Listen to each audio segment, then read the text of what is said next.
여러분 안녕하십니까? 2017년 정유년의 새해도 밝았습니다. 오늘 저는 제가 평생을 문학의 길에 들어서서 지금까지 살아온 발자취를 뒤돌아보는 시간을 갖겠습니다.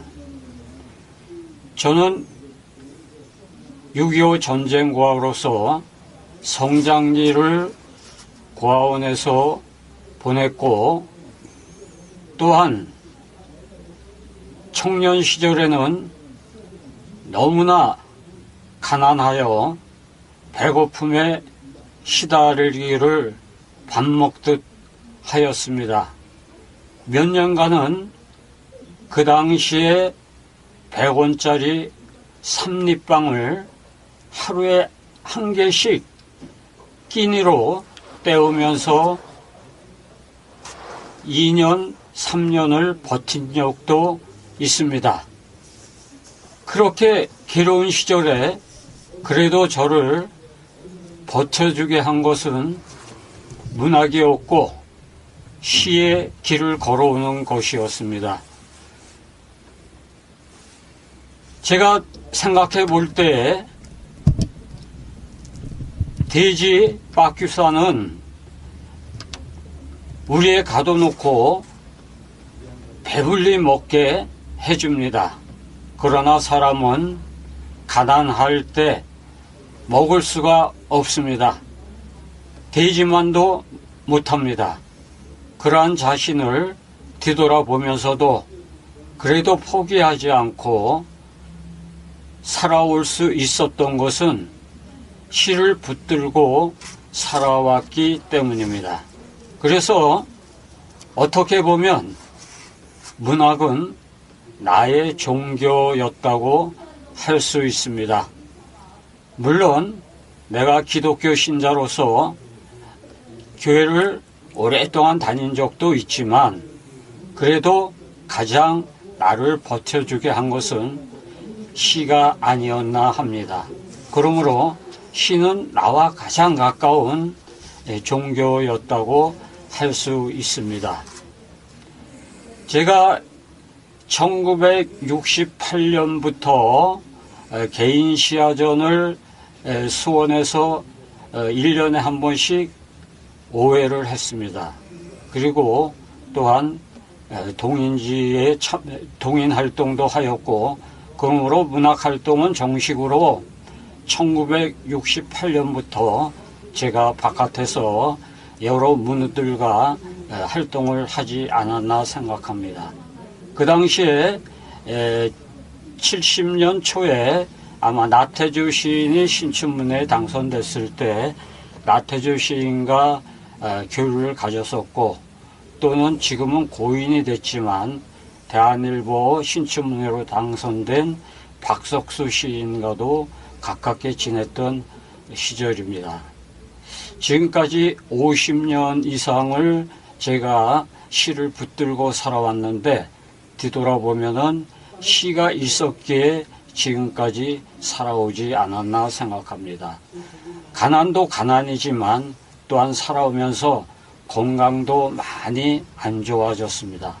그러나 그 건강마저도 시가 있기에 모든 것을 극복할 수 있다고 생각합니다. 저는 어머니에 대한 기억이 없습니다. 어머니의 얼굴도 전혀 알 수가 없습니다. 왜냐하면 내가 우리나라 나이로 4살 때 6.25 전쟁 때 부모님을 잃었기 때문에 어머니에 대한 기억도 없고 어머니에 대한 추억도 없습니다. 그러나 제 시에는 어머니에 대한 시가 많이 있습니다. 저는 어머니에 대한 시를 쓸 때마다 추억도 없고 기억도 없는데 어떻게 어머니에 대한 시를 써야 되나 하는 것에 대해서 무척 고민을 합니다.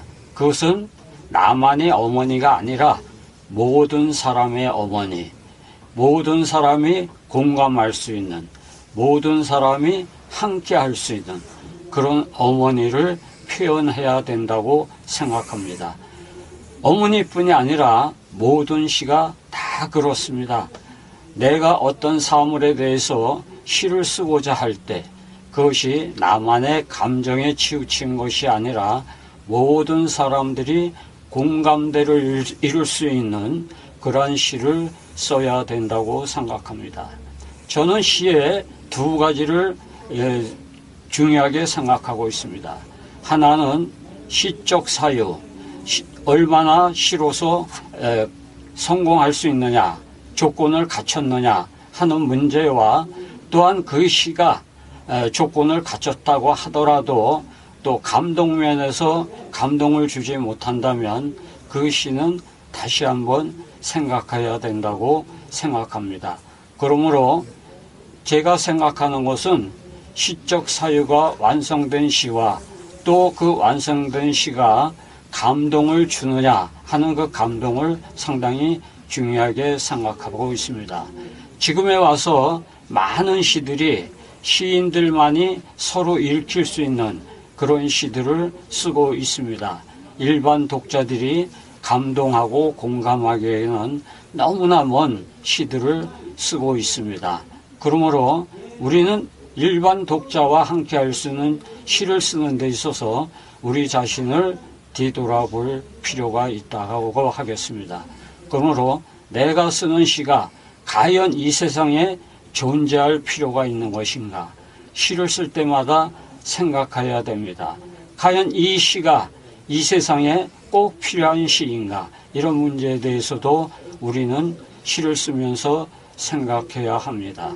시는 자기 자신을 일깨우는 측면이 있습니다. 그러므로 시를 씀으로 인해서 우리 자신을 성찰하고 더욱더 우리 자신을 일깨우는데 시가 큰 역할을 한다고 하겠습니다. 그러므로 시는 수행의 길에 수도승들이 수행하는 것과 같다고도 하겠습니다. 그러나 우리 시인들은 그러한 고행을 하면서도 왜 시를 쓰는가? 그 고행을 통해서 쓴 시가 나를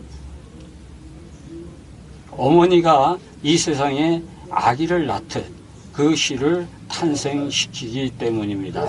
제 시에서 어머니의 대표되는 시를 한번 여러분에게 들려드리겠습니다. 제 시에 오래된 사과라는 시가 있습니다. 오래된 사과. 사과가 오래되니 어머니 얼굴 손등과 같이 쭈글쭈글 주름이 졌다. 검은 버섯이 생기기도 하고 군데군데 짓무른 것이 꼭 어머니와 같다. 짓무른 곳을 도려내며 남아있는 살을 먹다가 마치 어머니의 남은 생을 먹고 있는 것은 아닌지 먹고 있던 사과를 그만 놓아버렸다. 어머니의 미소같이 그래도 입안에 남아있는 오래된 사과의 향기는 그겠다. 이 사과, 오래된 사과는 제가 어머니에 대한 기억은 없지만 제가 장모님을 한 20년 이상을 제가 모시고 살면서 그 어머니에 대한 생각을 장모님을 통해서 제가 생각을 하게 됐습니다. 어머니는 장모님은 늘 주위의 과일상에 가서 그 과일상에서 그 오래된 사과, 흠집이 난 사과를 골라내는 것을 갖다가 어머니는 늘 싸게 사오셔서 우리 식구들을 먹게 하였습니다. 어느 날 제가 어머니가 냉장고에 넣어둔 그 사과를, 그 오래된 사과를, 흠집이 난 사과를 먹다가 문득 오래된 사과 그 시를 생각하게 되었습니다. 저는 그 시를 쓰고 나서 너무나 기뻤습니다. 왜냐하면 제가 생각했던 그런 시가 나왔고 또한 어머니를 가장 잘 생각할 수 있는 그런 시가 탄생됐기 때문입니다. 제가 어머니에 대한 시가 아까도 말씀드린 것처럼 많이 있지만 제가 가장 좋아하는 시 중에 하나가 또한 오래된 사가입니다.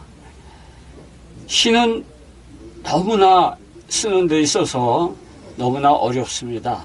한 편 한 편을 쓸 때마다 정말 고역입니다. 그런데도 왜 시를 쓰는가? 시가 너무나 쉽게 쓰여진다고 하면 아마 저는 시를 쓰지 않았을 것입니다. 누구나 할 수 있는 것이라면 굳이 할 필요가 없겠죠. 아무나 할 수 없는 것이기에 나는 그것을 내 모든 것을 바쳐서 한번 도전해보고 싶은 그런 도전 정신으로 시를 쓰고 있는 것입니다. 이제 나이가 들고 나서 생각해 보니까 이 나이 먹은 이 나이에 시를 쓴다는 것은 나를 늙지 않게 매일 새롭게 하는 것이 시라고 생각합니다. 예전에 어떤 분들을 한 80살 이상의 글 쓰는 분들을 만났더니 글 쓰는 게 너무 좋다는 거예요. 왜냐하니까 치매에 걸릴 확률이 없다는 거죠. 왜? 시를 쓰거나 문학을 하는 것은 늘 새로운 대상을 생각하게 되고 또한 그것으로 인해서 늘 정신이 새로워지기 때문입니다.